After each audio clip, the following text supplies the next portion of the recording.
Hello everyone, this is Heng from Xinhua News Agency. May the 18th is International Museum Day, and we are at the Jinsha Site Museum Relics Hall. It is a place where the past meets the present. So, the Jinsha site in 2001 in Chengdu, Sichuan province, stunned the world with its emergence. Hailed as one of the major archaeological discoveries in China after entering the 21st century, the discovery of the Jinsha site has revealed a cultural continuity of the Sanxingdui civilization and unveiled the origins of Chengdu's urban history. So let's step inside and explore this sacred ground where history was discovered.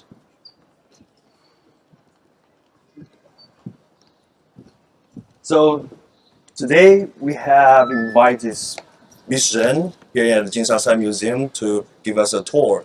Hi, Miss Ren. Hello. Nice to meet you. Nice to meet you. And we have seen that this is the entire site of the relics hall. And we have seen that there are so many squares here. Can you tell us why there are so many squares?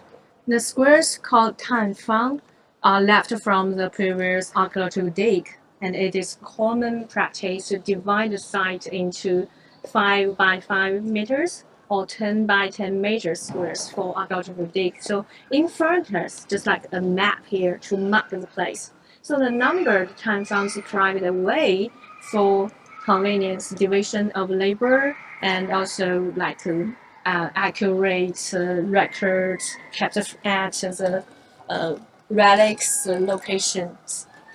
Yeah, so what we have seen here, it is the entire Jinsha site. No, in fact, this is just a small part of the site, but the most important and the core area of Jinsha, and this is the ritual area. And outside the museum also can see some very important places like a palace complex and residential areas and barriers. So the whole site is about 5 square kilometers. So the map here is showing us. Okay. So the most place, in fact, we still have a lot of places haven't excavated, and will the excavated place, most of them they were protected by backfilling. Yeah. Okay, so shall we continue? Yeah. Our journey Let's go today. downstairs to Yeah. say what do we have here. Yeah, well, I'm so excited. And you just mentioned the squares used as a technique for the archaeologists. What other techniques they might be used during with the time progresses? Yeah, in fact, like we have a lot of bronze wheels here. We can see some equipment to search the materials here, and we also use like a carbon 14 dating to make sure the time. Yeah, so Jinsha, this place was used as a ritual area from like 1300 BC to 650 BC. But now we just excavated only 10% of the site. But we have more than 8,000 artifacts here. Yeah, and also can see the tons of elephant tusks and hundreds and thousands of portraits and animal bones here. Wow. So all the things showing us this culture here, this civilization here is so prosperous. Wow. And here we are at feature number 18. So the plan surface of feature number 18 is rectangular, which made by 9 wooden columns with the side lengths of 40 centimeters. And we have seen so many holes here. So why are there so many holes here? And in fact, we call them post holes. Post holes. Yeah, so Asian people would put wooden columns and pillars into the hole, so they are the foundation of the building. And so the picture here showing us is the idea from the Prof. Yang Hongxun and called the Asian Shoe Ritual Pavilion. And the building is so special. You can see the structure is unique and not the same community buildings we found in the social areas. So we think the building just used for the religious purpose. And they also call like Asian shoe altar. Oh, so we can see that these are the holes you can see here, as the foundation of this ritual platform. And you can see the picture here with a very big hole in Yes. fact on the right side. So this is the first place we found here.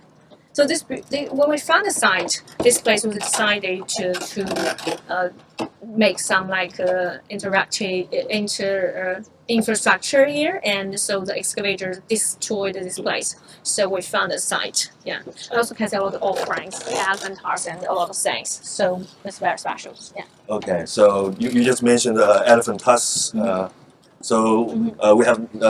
it has come to know that there are many elephant tusks. Yeah, we found tons of elephant Tons of tusks. it, yeah. And of course, you can see we just can see the tusks, not the whole elephant. Yeah. So the tusks they were used as the offerings for the ancestors. We have a lot of books, Asian books. Yes. And there are very famous one named Zhou Li, and the record about the elephant tusks. And Asian people believed they could use the elephant tusks to kill monsters or evil gods in the water. So they could use them to stop the flood, to control the water. So this might be a reason we can see so many elephant tusks here. And we have come to our next spot here. The Number 11. number 11. Yeah. Yeah, we can see this big tree remain here. Yeah, and in fact we call it carbonized wood. Carbonized wood. So most of them they were formed in the reverse course. So like some very hard textured tree, after they were flashed into a reverse course and because of high pressure and oxygen free, so carbonized. And here also can see lots of sludge accumulated here. So in front of us, this was a river here. Oh, so that's why this is the river channel here. Uh-huh. Okay. So why is it so important the river or the waters to the ancestors? And in fact, you can see the river just go through the central part of the rich river. And also can see a lot of offerings here, like the elephant hearts. We can see the bigger elephant hearts here, 15, and they're all over 1.6 meters. And the biggest one we found here is 1.85 meters.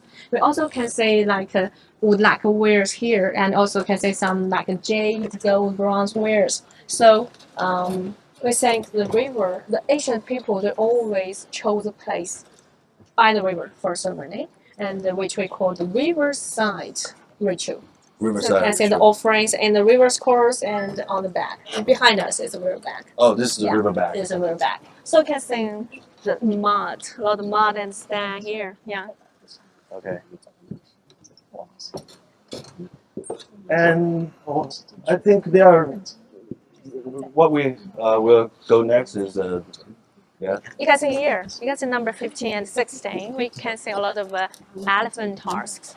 And in fact, our ancestors not just use the whole elephant tusks, and they also carve them into different shapes for different purpose. But in fact, we never found the written language here. So we think the elephant tusks, most of them, they were used for some special purpose, but we don't know. And here you can see number 14. Number 14. And number 4 and number 5, you can see a lot of jade wares. We found over 3,000 jade wares here. And they were all used for the offerings and the offerings for the gods. And because our ancestors believed jade is a very special material, so they could use them to communicate with the gods. Yeah. So we can see so many jade wares here. I also can see the turquoise. You can see number 14's picture on the right side. The very small but with bright color, the green and blue things here. Okay. And then there's a screen there to display the excavation. Yeah, that the year. elephant tusks. Yeah. So the big, you can compare with the human's body. You can compare with the size. So the picture, the video here is showing us the version of the river course, the elephant tusks. We found 15, the very big one. The big, all of them over 1.6 meters. It must be. And we put them into special boxes and used organic silicone to protect them. So in our exhibition hall, we can see the big elephant tusks. But elephant tusks, when they were buried in the ground, the organic matters would lose. So just left the inorganic substance. So it's quite difficult for us to protect them. So when we move them, we use the gypsum to keep them steady and move them to the lab, clean them, and use silicone to protect them. Wow. That's So it's very difficult. difficult and Yeah. exciting. Yeah. And here you can see in front of the mount here. You can see the number 21's picture showing us, also the elephant tusks. And when we found them, they just buried straight like bamboo. So we covered the soil, still right here, buried like that. So from here and through the big holes here and to the number 1 sector pit, you can see the elephant tusks. Yes. So here we found tons of elephant tusks. Wow. But most things, most of the tusks, they were protected by back fillings, so they're still right here. Yeah. Okay. So these pictures, you can see the elephant tusks. We use the gypsum to clean them, not to keep them steady. And you can see the colorful things here. They are the jade wares. Okay. So the sacrificial offerings were laid in 2 layers. Mm-hmm. Oh, so and there's one piece here of Zhang in this side. Yes. I think this is this picture. Yeah, Yes. yeah. And in this kind of gem, we found 2 pieces, and on the surface, we can see very special patterns. There's a newly human and hold the elephant tusk on the shoulder and wears a gold mask. So we think the picture showing us what exactly happened 3,000 years ago. And in our museum, in our site here, we found a very special small bronze figure, the figure with a very special gesture, like the hands is in front of his chest. So we think that small figure might hold the elephant tusk. But too many years, the tusk rotten. Now we just can see the holes through the hands. But the picture gave us information, yeah. Yes. And here is another crown and gold crown belts. On the surface, Asian people carved beautiful patterns. And like in circle, you can see some rings. It's a very simple human face. And in the middle, you can see the arrows with the bird and the fish. You can see almost the same pattern on the gold scepter in Xinhua side. So Jinsha and Xinhua, they are the same culture, the ancient Shu, but different period. Xinhua is earlier and Jinsha is later. So Xinhua is like a Continuity. yeah. Xinhua is another capital, and Jinsha is the later capital of the ancient Shu state. Yes. And we're excited to give you the sun and immortal birds gold ornaments where it was unearthed here at this excavation. Tell us about it. Yeah, so we call it gold ornament. So the gold ware is very thin. The thickness is only 0.2 millimeters. So just like a piece of paper. So when we found it, because of pressure, so this one was folded like a small ball. But this one is very high golden content, 94.2%. Okay. So this is the reason this one can be preserved for 3,000 years. And we can clearly see the patterns because in the center is a rotating sun surrounded by 4 divine birds. Yes. So it is related to our very traditional legend. We believed the golden crow carried the sun. So we always put sun and bird together. And it's very common, quite common in China. In different regions, different civilizations, different periods, all have the same sun god. So the pattern was selected as a logo for China's cultural heritage and also the symbol, the image of Chengdu city now. Yes. So we can see it everywhere, like taxis, buses, metro, flyovers. So the pattern is as the logo of the Chengdu city. Yeah. Yes. And also in 2023, the Fuso Games, you can see the opening ceremony where the we can see the pattern everywhere, like on the top of the tower and also on the building. Yeah. So it's the symbol of our culture. Yeah, if you're interested in Chengdu, you must know that the sun and immortal birds here. Yeah, why are there so many horizontal lines here on the behind this on this mud walls Yeah, behind. and in fact, the layers we call them earth layers. Yeah, so they were marked by the archaeologists to mark different period, different time. Once the ancestors they lived in the place for a very long time, the people they would live in different ways with a different lifestyle, with different things, and the soil left the different traces in the soil. So according to the soil texture, color, and the artifacts inside, we can know the time.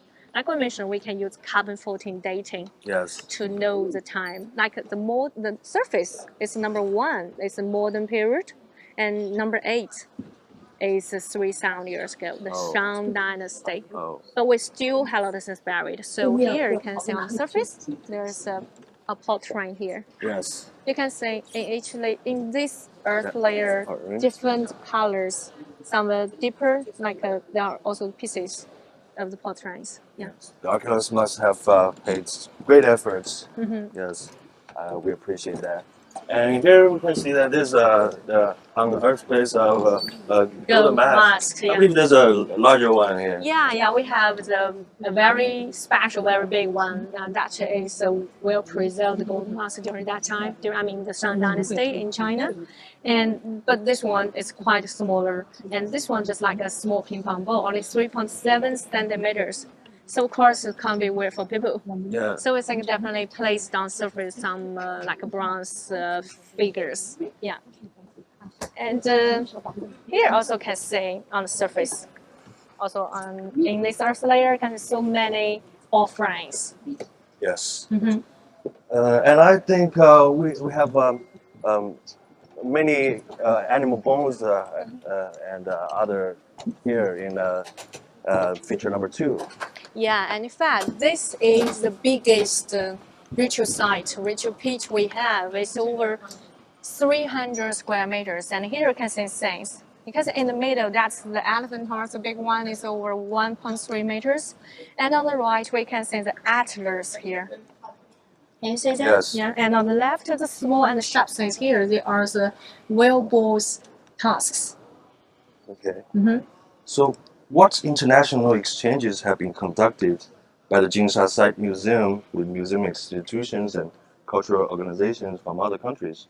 In fact, this is opening in 2007, and Jinsha Site Museum and Xinhua Site Museum has held a touring of cultural relics physically exhibited in cities of more than 20 regions and countries like Italy and Japan, Singapore, America, United States, and Italy. Yeah, and in collaboration with Los Angeles County Museum of Art, Yes. and also the Naples of National Archaeological Museum. In Italy and other institutions, and we also held exhibitions themed on Maya, Pompeii, and Egypt and other civilizations. For example, now in our temporary exhibition hall, we can see the exhibition of the ancient Greeks. We can see the things from Italy. Wow. So, as museum lovers and goers, you can just experience different cultures everywhere, maybe domestically and overseas, very conveniently. Yeah. Yes. Yeah. And so, last but not least, we have come to this interactive installations here, and the Jinsha Site Museum as a gateway to serve as a good gateway to the ancient Shu civilization.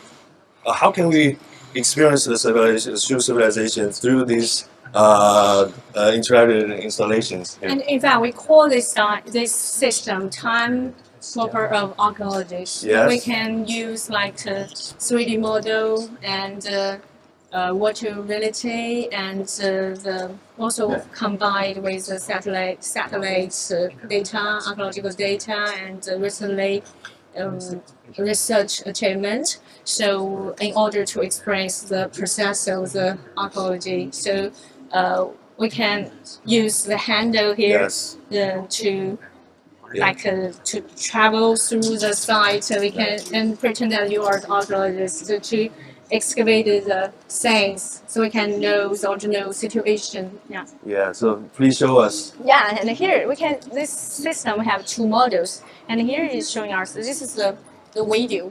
We can change it to another like this. You can travel through the site, and let's say the number 8. Number 8, here you can see the artifacts, and in fact, this is a very important one. Like we mentioned, we have let me stay a little closer, and you can see it. This is the gold mask. You mentioned the big gold mask we have.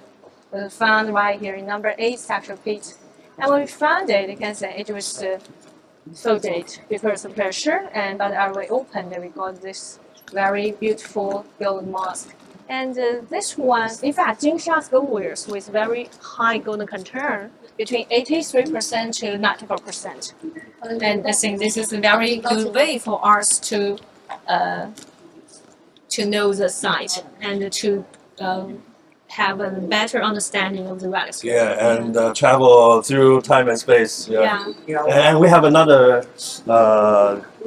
interactive installation, or we call it large tree root remains here. And here we can see a very beautiful, in fact, it's a very beautiful trace root. And according to DNA, we can know this is autumn maple, or also called like a bishop wood. But in fact, the tree just live where some very warm place, like tropical, some tropical place. So showing us that the environment changed a lot. So 3,000 years ago, the whole world was one period, and temperature was higher than nowadays in what we call Sichuan Basin. So Chengdu, in fact, located in the eastern of Sichuan Basin and the eastern of Qinghai Tibet Plateau. So the high mountains around it, so it can stop the cold air going inside. So on that time, this place was much warmer. So we can see this big tree here. We can see the elephant tusks. We can see the rhinoceros and tigers. Okay, so it must be a big witness of Chengdu history. Yeah. Yeah. Okay, thank you, Mr. Thank you for your time. Welcome. It's my pleasure. Yes. Okay. As we conclude our tour, Jinsha Site Museum is more than a museum. It is a portal to the Shu civilization that shaped part of China and continues to inspire us today. Thank you for joining us, and see you next time.